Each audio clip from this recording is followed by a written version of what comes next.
Michael, wo ist dein F, bitteschön? Du F bleiben.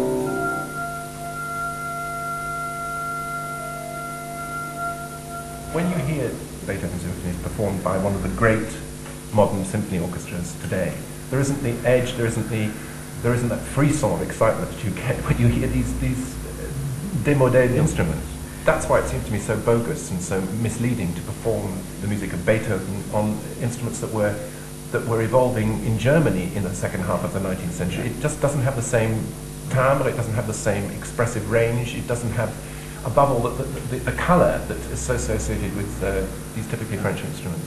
But don't forget also that the French wind instruments, not just woodwind, but also brass, you mentioned the horns, needed reinforcement for a performance in the open air. And so what did they do? The French Revolution invented its own musical instruments. And if you look at the engravings of the time, you can see there are two completely strange-looking instruments that are being blown. One of them, a great long curly thing, and another a straight thing. What are they?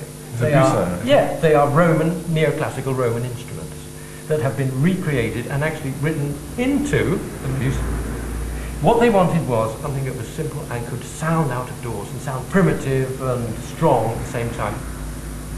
There is a drive behind performers like John Eliot Gardiner, which says that there's still an awful lot we can learn about this music by trying to play it on the instruments of the composer's own day and trying to find out as much as we can about what they expected in terms of phrasing and articulation.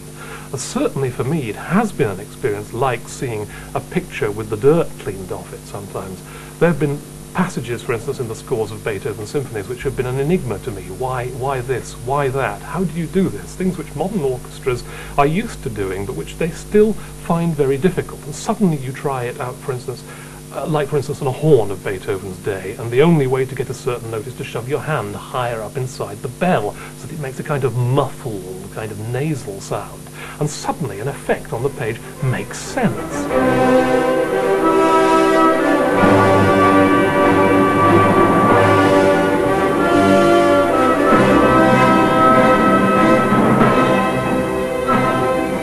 The moment you go back to the sound world of Beethoven, albeit one that was already out of date when he started composing for it, but one that he then distorted and pushed to its maximum degree of technical fluency and expressive range, you come into contact with something which is much more visceral and much more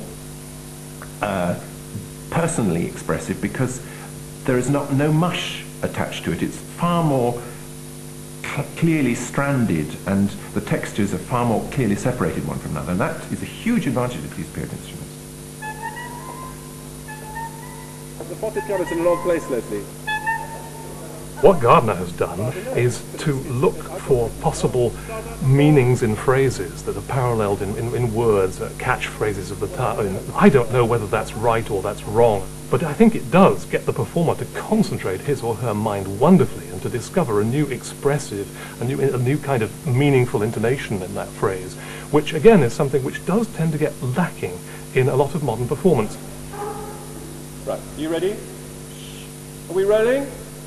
Well, when I first came across this hymn to agriculture by Lefebvre, I thought, what on earth can this possibly be? Here is the same sort of orchestration that Beethoven himself uses, the same theme, a type of rather innocent, ambling, pastoral mood that suits perfectly a hymn to agriculture, just as it does to the feeling of euphoria having gone through the countryside that Beethoven tries to bring after the storm in the last movement of his symphony.